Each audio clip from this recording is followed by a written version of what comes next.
My name is Olivia, and I learned early in life that family can be your biggest critics. For years, I endured the sideways glances, the whispered comments, and the not-so-subtle jabs about my little online business.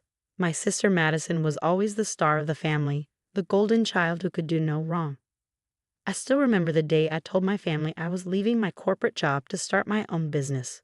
We were all gathered around the dinner table for Sunday dinner, a tradition my mother insisted on maintaining even though most of us had moved out years ago. "I'm starting my own company," I announced, trying to keep my voice steady despite my racing heart. "An e-commerce platform specializing in sustainable home goods." The silence that followed was deafening. My father's fork stopped midway to his mouth. My mother's smile froze, then slowly melted into a concerned frown. "But Madison?" She burst out laughing. "An online shop? Seriously, Olivia?" She wiped tears of mirth from her eyes. "You're leaving your six-figure job at Goldman Sachs to sell eco-friendly soap on the internet." "It's more than just soap," I started to explain, but Madison was already talking over me. "God, this is just like when you thought you could be a professional photographer in high school," she smirked. "Remember that disaster?" Of course I remembered. Madison had never let me forget how I'd spent my savings on a professional camera, only to have my small photography business fizzle out after a few months. But this was different. I had a plan, market research, and most importantly, a vision. My father cleared his throat. "Olivia, honey, maybe you should think this through. Your job at Goldman is stable, prestigious. You're on track for senior management." "I have thought it through," I insisted. "The market for sustainable products is growing exponentially. I've already secured partnerships with several artisanal manufacturers." And artisanal manufacturers, Madison interrupted, her voice dripping with disdain. "You mean people making soap in their garages?" My mother reached across the table to pat my hand. "Sweetie, we just want what's best for you.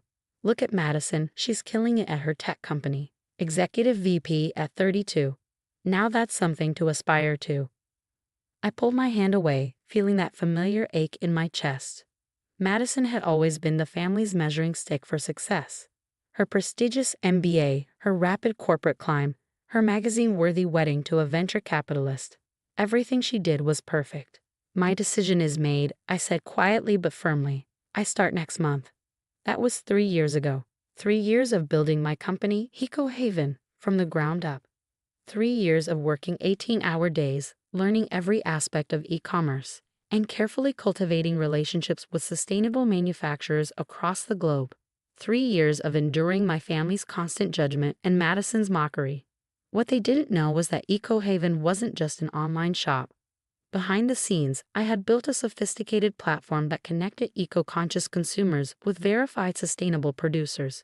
We didn't just sell products. We created a marketplace that revolutionized how people bought and sold sustainable goods. But I kept that part quiet. Let them think I was just selling soap. Every family gathering became an exercise in restraint.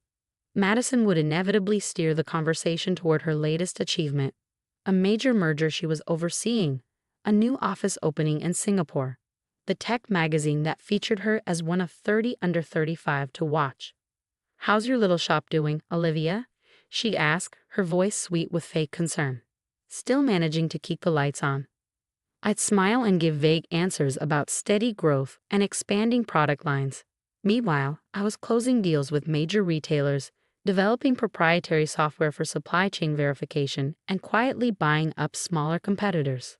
Last month's Sunday dinner was no different. Madison swept in late, as usual, dressed in a designer suit that probably cost more than what she thought I made in a month. "Sorry I'm late," she announced, air-kissing everyone's cheeks. Board meeting ran long. "We're finalizing the details of our expansion into the Asian market." My mother beamed.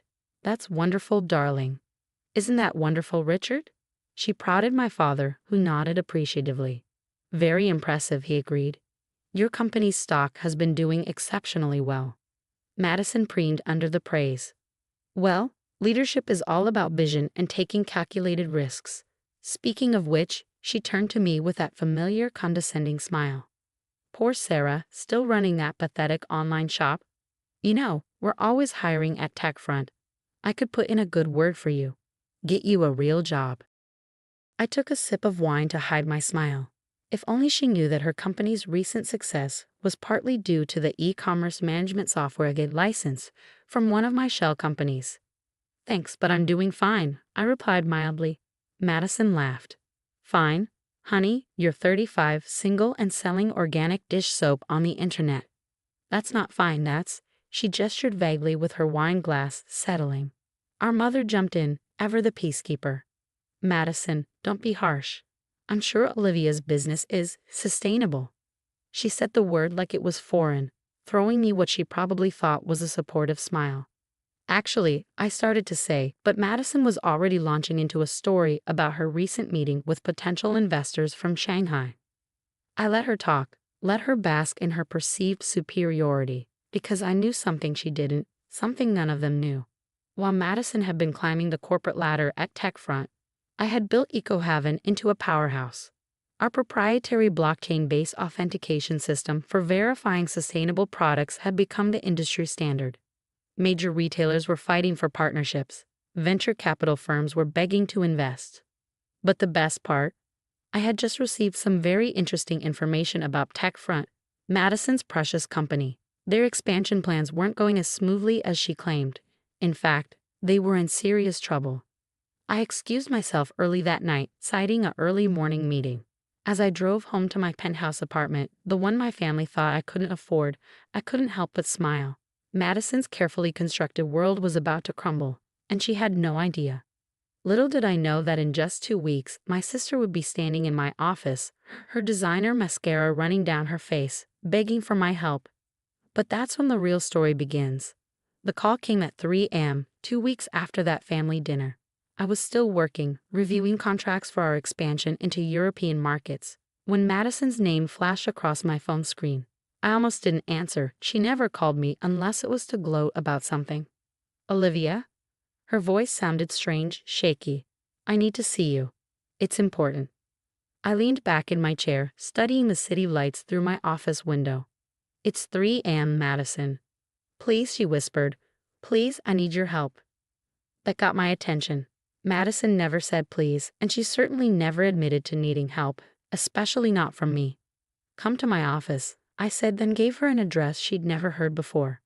But that's in the financial district, she said, confused. I thought your shop was. Just come, Madison. 45 minutes later, my private elevator opened. Madison stepped out, and I barely recognized her. Her designer suit was wrinkled, her perfect hair disheveled, and her eyes were red from crying. She stopped dead when she saw where she was. The top floor of the Miller building was a far cry from the small warehouse space she thought I worked from. Floor-to-ceiling windows offered a panoramic view of the city. The reception area alone was bigger than her entire office at TechFront. I don't understand, she stammered. What is this place? I stood up from behind my desk. Welcome to EcoHaven's global headquarters. She walked forward in a daze, taking in the sleek modern design, the massive screens displaying real-time data from our global operations, the rows of awards and recognition plaques on the walls. This is impossible, she whispered. You sell soap on the internet. No, Madison. I built a revolutionary e-commerce platform that's currently valued at just over $2.8 billion. The soap was just the beginning. She sank into one of the leather chairs facing my desk, her legs seemingly giving out. But how? Why didn't you tell us? I sat down across from her. Would you have believed me? Or would you have mocked this too, like everything else I've ever tried to do? Tears spilled down her cheeks. Olivia, I'm so sorry. I need your help. TechFront is in trouble. I know, I said quietly. Your Asian expansion failed spectacularly. Your new software platform has critical security flaws. Your stocks are going to plummet when the market opens tomorrow morning. Her head snapped up. How do you know all that? Because I've been watching. I know about the corners you cut, the safety protocols you ignored, the financial reports you fudged. Did you really think nobody would notice? We can fix it, she said desperately. We just need time. And money. $10 million would be enough to patch the security holes and keep us afloat until we can recover. I opened my laptop and turned it to face her. On the screen was her company's complete financial situation, far worse than even she knew. $10 million wouldn't even begin to fix this, Madison. Your company needs closer to 50 million to survive. And that's assuming you can rebuild your entire security infrastructure in less than a month. She stared at the screen, her face growing paler. How do you have these numbers? Even I haven't seen some of these reports. Because 3 months ago, when I saw what was coming, I started buying TechFront shares through various shell companies. I currently own 18% of your company. Madison's hands began to shake. Why? Why would you do that? I stood up and walked to the window, looking out at the city I quietly conquered while they all underestimated me. Because sometimes the best lessons come from our biggest failures. You needed to fail, Madison. You needed to understand that success isn't about titles or magazine covers or impressing our parents. It's about building something real, something that lasts. Please, she whispered. Please help me. I'll lose everything. I turned back to her. No, you'll lose your title, your corner office, and your inflated sense of superiority. But you won't lose everything. In fact, you might gain something more valuable, humility. What are you going to do? I sat back down, folding my hands on my desk. Tomorrow morning, EcoHaven will announce its acquisition of TechFront. We'll absorb your company, fix the security issues, and restructure the entire operation. Your shareholders will get a fair price for their stocks, and your employees will keep their jobs. Hope flickered in her eyes. And me? You'll step down as executive VP. If you want, I'll give you an entry-level position in our product development team. You'll start at the bottom, just like I did. No special treatment, no shortcuts. Entry level, she gasped. But I have an MBA from Harvard. And I built a billion-dollar company while you were mocking me at family dinners, I replied calmly. Your choice, Madison. Take the job or walk away. She was quiet for a long moment, tears streaming down her face. Finally, she nodded. I'll take the job. Good. One more thing, you'll tell our parents yourself. About TechFront's failure, about my success. All of it. No more pretending. The next Sunday dinner was very different. Madison sat quietly while I presented my parents with the truth about EcoHaven. My mother cried, apologizing over and over for doubting me.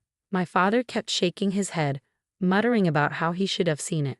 But the best moment came weeks later, when I visited our product development department.